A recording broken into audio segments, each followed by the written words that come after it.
Hey, how is? I'm a bit. Should really be called the 2020 ongoing evaluation. As this year gets stranger and more bizarre, as things are going on, I hope you're all keeping well today. Anyway, I'm late because I had a lot to do today. I'm doing a lot of work and building stuff, and then I was waiting for this place to deliver supplies, and they were late, and was on the phone to this this place in England. That was like unbelievable. I was like Indian guys pretending to be English. Hello, this is Bunny Carlisle here. Hello, this is Bunny Carlisle here. And like, what? What's your name? Bonnie Mountclair. Bonnie Chamberlain. So who in England has a name like that? I am very English, my friend. I never met an English guy in my life with a called Bunny. Yes, it's my name is Bonnie Moncrief. Moncrief. Oh. I am from Londonshire in the county of England. I work for this company for many years. I am English. Anyway, so talking to this guy in the Punjab, that was like took ages to get get him to like help me through what I needed to work through there. But anyway, here I am nonetheless, and I made a new occult film review for the movie The Borderlands, which will be uploaded over the night, during the night. Well, in Americans you'll get to see it, but in this part of the world it won't be till the morning. On Beyond Room 313. If you haven't seen the movie The Borderlands, in America it's called Final Prayer. It is truly the most terrifying horror film. And if you're not doing anything tonight, go watch The Borderlands. It's on Amazon. You can rent it on Amazon Prime or go to, wherever you can find it and watch it. It's made in 2013, and it's sort of like the English version of the Blair Witch Project, like a found footage film, but it's way deeper and deals with the concept of Christianity and on pagan sites and things like that. And it is a very frightening film, but it's also a tremendous character study as well. And it's become one of my favorite films, and it is you know a landmark in that folk horror revival thing. And I've done a review for it in my own kind of philosophical, occultic style. And if you haven't seen it, I'd suggest see it, especially if you're going to watch the review tomorrow morning. The Borderlands, and in America it's called Final Prayer. You have to watch it. It's truly a terrifying horror film, but it's also just a great watch. And it ranks up there with The Wicker Man and Quatermass and The Pit and A Field in England in the folk horror revival thing. What was I going to say? Yeah. So, but I did while I was doing that. I looked around the internet today. I had some I was waiting for the truck to come, and yeah. So the Corona thing is amazing to me. There was a music venue in England that they posted the plan that the civil servants or whoever had given them to show how they had to do gigs with social distancing, and it was literally a music venue with 20 people in it standing 3 feet apart, just looking at a stage where you couldn't have any more than four band members, and the band members on stage had to do social distancing. And the venue was rightly saying, fuck it, we're not opening. Waste of time. What's the point in opening this place? It just goes to show you the civil servants and the bureaucrats behind the Rona stuff haven't a fucking clue what they're doing. They haven't a fucking clue. They've never worked in the private sector, and so they know nothing about how business works. They can't get it into their thick heads. The 24 people in a music venue, will not pay for the band. This is the mentality of these. They just say, oh well, we must maintain 3 feet, 6 feet, or 3 meters distance, so let's just do it that way, with no. And there was great comments on it. It was people were saying things like, I don't care anymore if I die of coronavirus. I just want my old life back. I just want my normality back. I just want the way things were. I don't want this insanity anymore. And that was the overwhelming level of the comments that were on it. So even the ordinary normies are starting to wake up. But of course, they won't get their normal life back. This plan was, created by civil servants who believe that you have to have 24 people in a music venue watching a band where the four members can't come in 6 feet of each other, so they can't, like, two guitar players can't do this kind of thing together.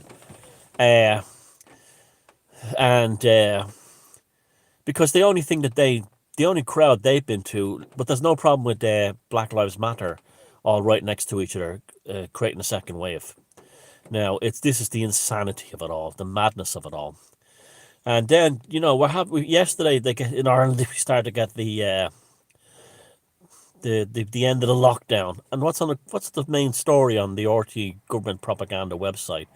Oh, some man who was 66, who obviously looked very unhealthy, who got the Rona and died. Yeah, it's a tragedy for his family. But the whole thing was like, everyone in Ireland should remain a prisoner to some degree.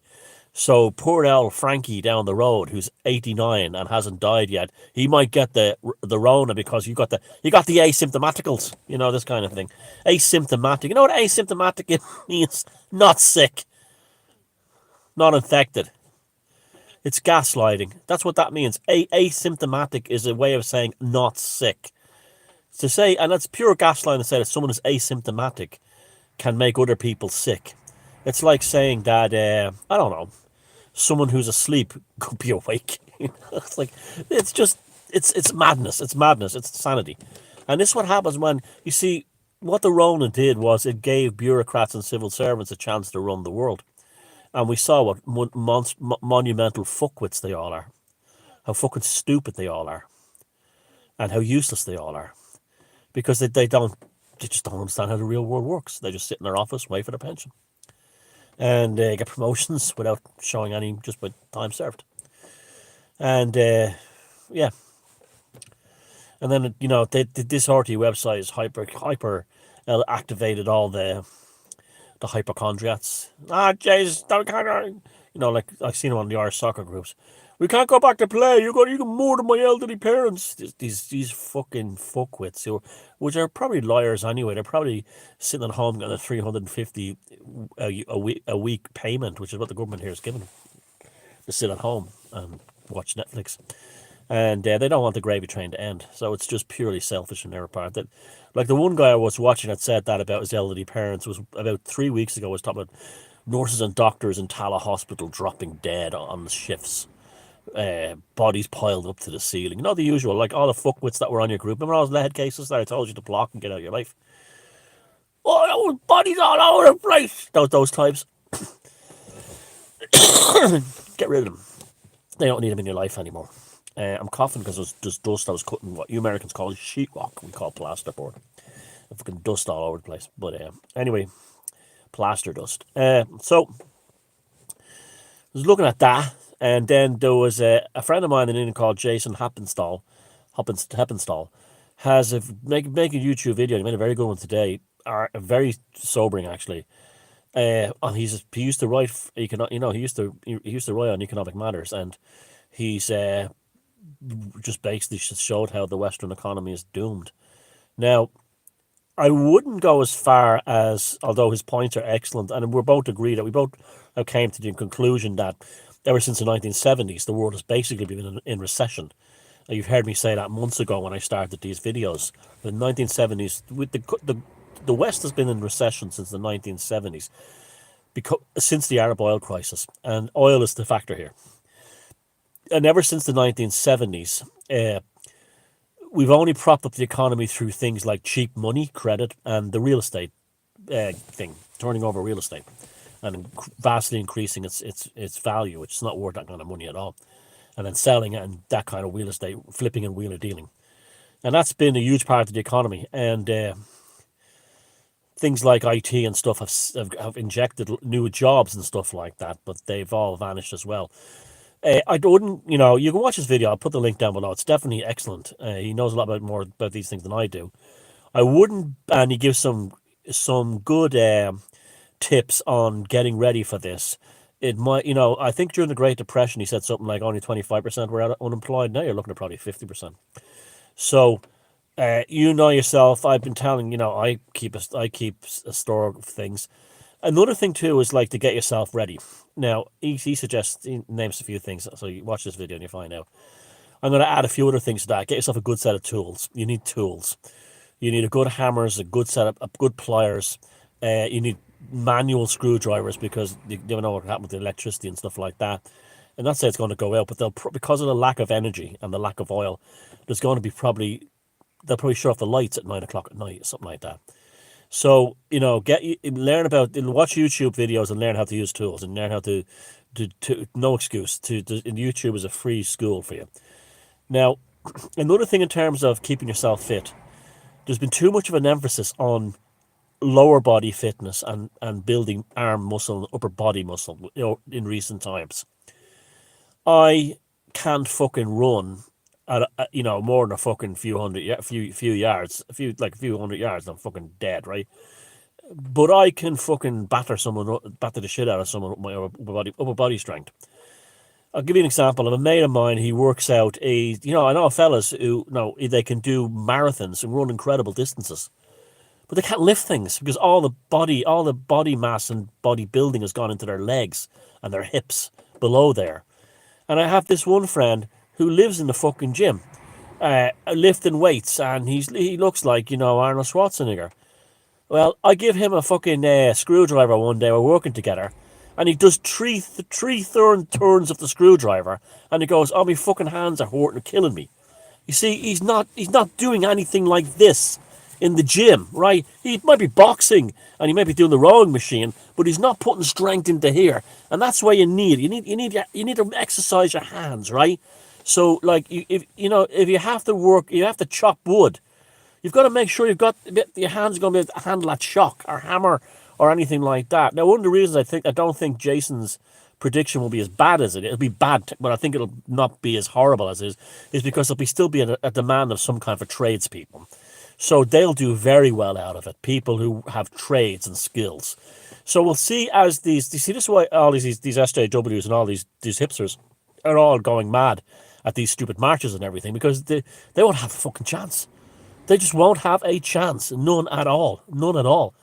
Where a fella who can hammer and screw things, or a woman who can, do plastering or electrical work or plumbing, then people will be fine. They'll be fine. They'll be probably the new elite in some ways amongst the regular people. And there's a lot to be said for doing trades or learning trades. And I can do electrical work, I can do plumbing work, I can do a lot of things. And one thing I won't do is roofing work because I've had a very frightening experience a couple of years ago and I nearly fell off a roof. And that would have been the end of me. Where before I used to run across fucking roofs like Spider-Man. But like when you get older, you have to be careful about these things. And it's not. I probably thought if I fell, it'd be something like damaging my head or something. I'm pretty strong. Like when I had that fall not too long ago, slipped down the hill, I fucking wrecked my leg. Within 2 weeks, I was back up, jumping around again, dancing and playing guitar and everything. So I know I've got a lot of strength, and other than my fucking lungs and stuff like that, and I'm carrying weight. But other than that, I can look after myself. And I can chop down trees with an axe and a saw. I can do that no problem. I did it the other day. I cleared about a quarter of an acre of scrub brush with a machete and an axe there yesterday. No problem. So and my hands don't get sore. And that's what these lads who are working out in the gyms all the time, they look fantastic, and they are fit and strong and everything. But the weak point is this part of their hands, where the dexterity and the muscles in the hands, they're not good at things like using tools and stuff, because they haven't developed the muscle memory between their brain and the ligaments in the hands and everything to do that. So I would suggest things like that. I would say, get yourself a good set of screwdrivers, Phillips and flathead, and don't buy these things in the discount store. Go down to the hardware store, your DIY place, and buy nice good tools. And then keep them in a nice plastic box, and every so often spray it with WD-40 or 3-in-1 oil to stop them from rusting, particularly the pliers and stuff like that. And you'll have them forever. You'll have them forever. And then they'll never let you down, and you'll always use them. Now, don't go mad buying like all socket. You see some stupid tool kits like socket wrenches, and they have like every single metric and imperial socket wrench size. You don't need that. A good a pliers with an adjustable pliers, both the one with the wheel in the middle and the one that you do it up and down the slots, they're both like the ratchet types. Both of them are perfect. Two of them that can open a nut from that size to that size, or turn a pipe fitting that size. You'll have that forever. And if you look after it, I mean, even the ones today, they're so well made, and you can give it off you can pass it on to your grandkids. It'll be so good.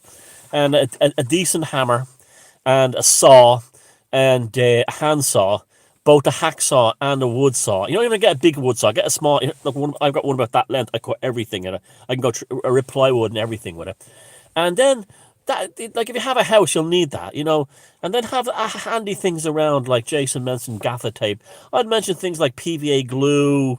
Gorilla Glue is fantastic glue, and do it exactly as the instructions tell you. And things like silicone and a silicone gun to go with the tubes of silicone. Things that might help a leak,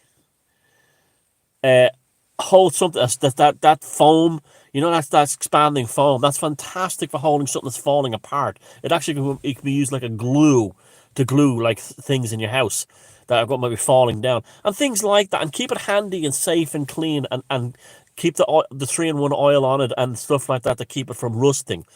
And you'd be grand. Learn how to the what foraging of local foods. You're surrounded by it. I'm looking out the door here. Nettles, haws, all kinds of things. Dandelions, and then like you supplement them with your dried food, like your pastas and something to flavour it with. Happy days, and then you can go fishing and stuff. You live in the sea, you can pick up limpets, pull them off the rocks, and and razorfish. How you catch razorfish is razor clams. Is if you look where the little squiggle in the sand is, where they've gone down, is pour some salt on it, and that causes for some reason to come to the surface and grab it. And you get about like there's as much meat in them as there is in like half a chicken breast, and protein, and they're free. And just throw them in boiling water, they die instantly. And that's it. Or but that's the way. Or that's the way to kill them. What I do is I freeze them. So then they don't. They're basically dead anyway. They go to sleep, and then they don't feel the pain. And so like there's loads of things you can do, right? So a good set of tools, and that, and a lot of candles and all that kind of stuff, flashlights and batteries, not the rechargeable thing, old-fashioned type batteries. And this will be just to help you. You're not going to go back to be living in terrible times. It's not going back to the Middle Ages. But if they do things like, if the lights go out late at night, okay, like early at night, and you need to find something, you need a flashlight, or you need candles or something, right? Because things like that. If you work in very limited hours, like 3 days a week, you might not have the money to pay an electrician. So look at YouTube. There's tons of stuff in there. Then go to the hardware store and find the plugs and sockets, and teach yourself how to strip the wires and put them in the connectors and all that kind of thing, whatever electrical system you have. And look after all your electric appliances, your washing machines, your dryers. Take care, make sure to check them, that the filters are always clean. That you may as many years you can put onto something like that just by regular maintenance, rather than have to buy one every couple of years. Just by, things like the outlet pump, just pulling the hairs out of it so the pump doesn't burn out. They all have little ways of fixing them, and this kind of thing. Learn these things, and you can have fun too. And if the worst doesn't happen, which wouldn't be the end of the world, worse, but I mean the shit didn't get really bad. You've learned so many things that will be useful for you forever, and you get the satisfaction out of doing it yourself. So it's a win. But don't be. I wouldn't. It will be bad, but it won't be. It'll be things like you might be only getting 3 days work a week. They might shut the lights off because the oil is running out of oil, and this green energy is not producing enough power. So that kind of thing. Get yourself mentally prepared. Make sure you have lots of things in your house to read, books and board games and things like that, and hobby things. Knitting, if you're knitting and sewing and all that kind of thing, or model build, whatever you think. Make sure you have all those supplies ready to go to keep you occupied. So, because the ones who are like the delusions at the moment are remarkable. There's so many people out there who think that they're going to go right back to work when this is all over. Their jobs are gone, and the industry that the jobs are in are gone. The career doesn't exist anymore. I'm talking like they're mostly white collar guys. They're going to find themselves in a bad way. Where those of us who have like a bit of manual skills and stuff like that are never always worked in an office. We will have or are ready for it. Even if we work in an office and are ready for it, we'll glide into it. We won't be suddenly thrown into shock and that kind of thing. So don't be saying at the end of the fucking world is coming. I better be prepared for it. Remember, we're not Christians. We're not waiting for Armageddon. We are pagans, and we're waiting for adjustments, and then it will get better again. But human beings have a tremendous. And then we'll have the second renaissance, and I think if something like that would actually begin the second renaissance, because people would start to create on things like art and writing and stuff like that, and all that kind of thing. And it'll be a challenge. It won't be a disaster. It'll be a challenge, and it might not even be that bad at all. It might not even be that bad at all. You just think if they it'll probably never happen. But if they wanted to save fuel and resources, stop funding the military, and some kind of international agreement. Every country has 10,000 troops, and that's the end of it. And that way, all the money and oil and resources and everything else, metals that go into building military stuff, can be used to keep our economies going. This kind of thing. But it'll be then again, it will happen. Been on the cards for too long now, and I think they've wanted the corona. They wanted an event to do it, and the Rona thing did it. It gave them the excuse to do it, and then they can blame it on the Rona rather than to blame it on the economies that have been badly managed since the 1970s. You had things like, the North American Free Trade Agreement, which moved all the jobs from America to Canada, but mostly Mexico. Yeah, that's, manufacturing industries.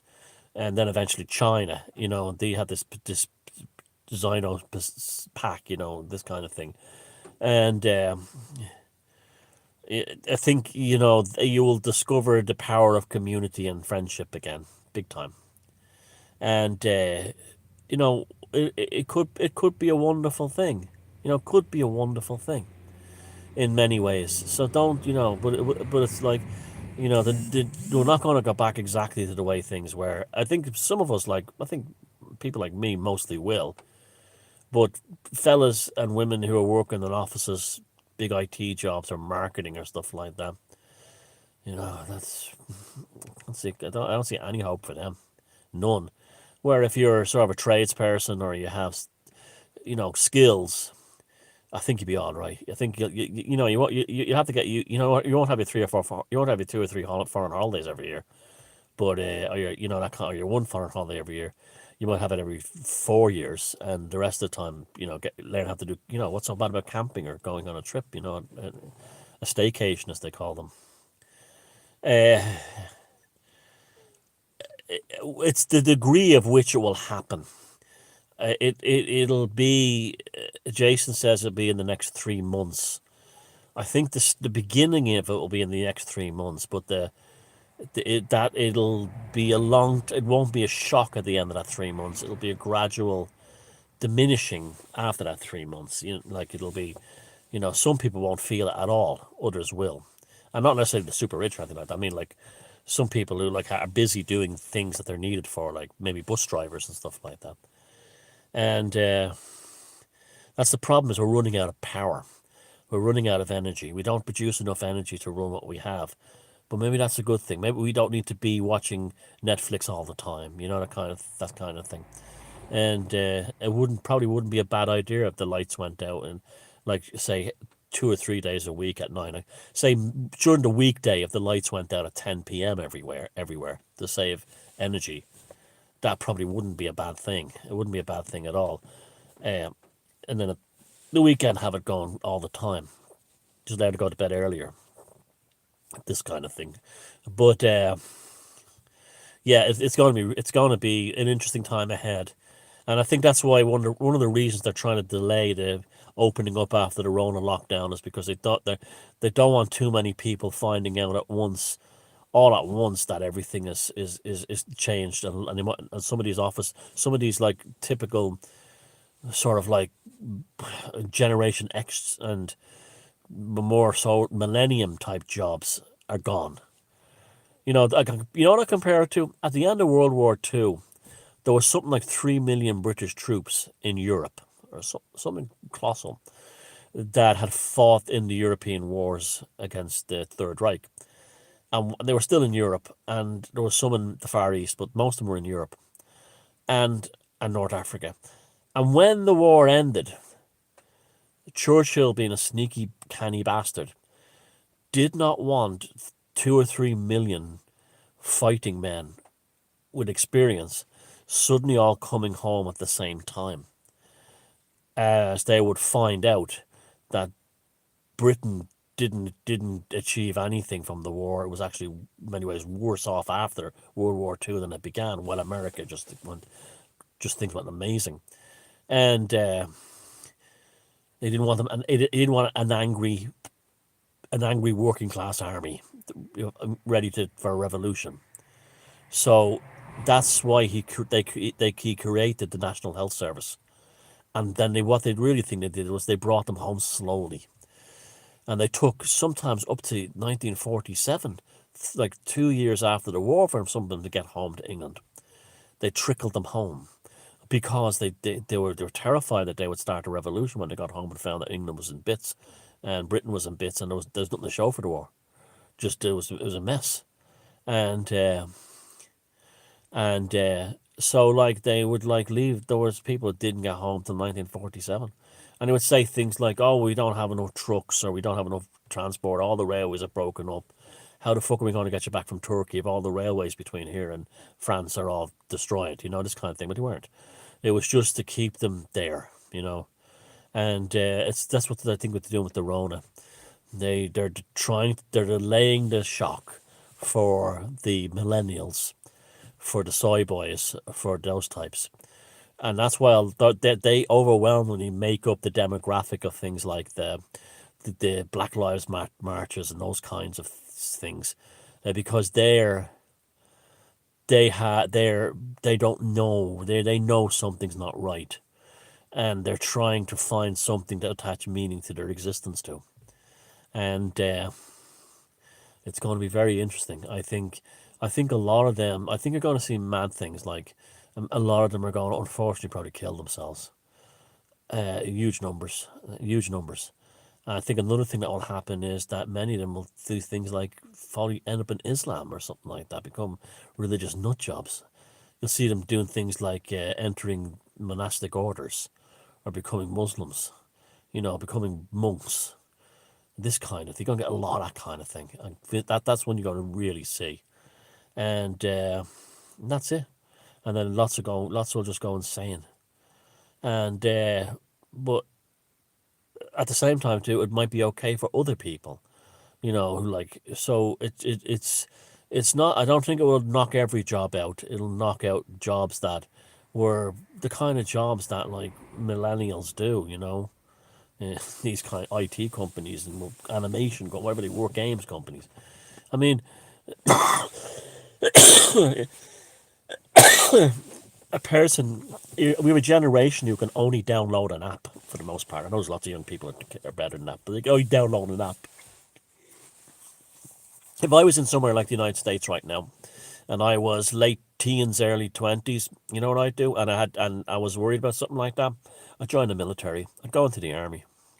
You'd be pretty. That'd be a pretty intelligent thing to do. I think if you wanted to just get through this with at least bullshit, probably join the military, and that would probably be a good thing. But they'll stop recruiting as well, because there won't be enough money to pay the soldiers. And that's this kind of thing. So move now. If you want to do that, move now, because in a few years' time, I might not have that. you'll see good sides of this massive public works projects. They'll, just like in any recession, depression, or turn down, the governments will build things like hydroelectric stations, new road systems, and people will be working on that. But again, these millennials who can't even turn a screwdriver, they don't even know which end of the screwdriver is when you put the screw, you work the screw it. How are they going to work? You know, I don't know, doing labouring work, or even anything like that. See, they you want to talk about planned obsolescence? Like most of the males in the millennium generation, a lot of them are planned obsolescence, have been raised as planned obsolescence. And then you have on the other side where their new age parents think thought they were all indigo children and spoiled them rotten. How are they going to be told one day that they can't have what they want? A generation that's everything they want being told you can't have anything. This kind of thing. So again, if you're one of them, it'll affect you the worst. If you're one of us, we could cruise through it. We could find that our work and our craft and everything gets better. In fact, I know it will. I know it will, and it could be fine. But I think if you're a family person, parents and two kids, particularly if the kids are in high school or secondary school, it's get the kids ready without frightening them. And you can do that in lots of ways. You can go on camping trips and teaching them things and explain to them that like it could be bad, but don't worry about it. Me and your mammy will always look after you. We love you and we take care of you. And don't if you can't get a job till you're 23 or 24, don't worry about it. You live at home and we won't judge you or treat you like you're a loser or something like that. I think that's the kind of thing a parent needs to reassure their kids now. Things like that. And we'll never judge you. And if you can't get a job, we won't treat you like shit or anything like that, or make you feel like a loser. We were fortunate to be a generation where we could make money. You're not, and it's not your fault. And so that would be a good way to do it.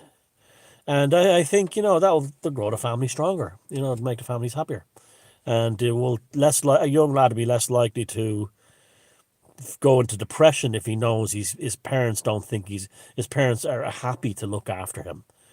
If he has to stay at home and he's not a loser, if he can't afford a car and things like that. So that a lot of good will come out of it too. So in closing, and I apologize for the coughing. Yeah, so I'll put the link to Jason's video below. Watch that, and mentally prepare yourself for anything. And I think the surprises of 2020 have yet to be fully played out, and anything could happen. So be prepared for anything, and if you're expecting nothing and you get something, that's a gift. I always remember that. And we have a tribe. We have a real tribe now, and even if the worst came to happen, if there was an electromagnetic pulse and it knocked out the internet, we'll all always remember you guys, and I hope you remember me and the things we've learned from each other and spoken to each other, and go on knowing that through the spiritual realm and the collective unconscious, we're still a tribe that is doing all right. And that's how I feel. And I'm telling you, I don't have a negative feeling about the future at all. I don't have a glowingly positive vibe about the future, but I don't have a negative one. And there's no reason why you should have a negative one either. A challenge is not a disaster, okay? Look after yourselves, take care, and I'll talk to you tomorrow. And don't forget, overnight, Beyond Room 313, that film review of Borderlands will be on there. Watch Borderlands tonight if you're bored and want something to do, and then watch the review tomorrow because it's full of spoilers. So don't watch the review if you haven't seen the film yet. And please subscribe to this channel, Open Source Occult TV, and especially Beyond Room 313. That needs more love. And yeah, have a lovely evening, and I'll chat to you tomorrow.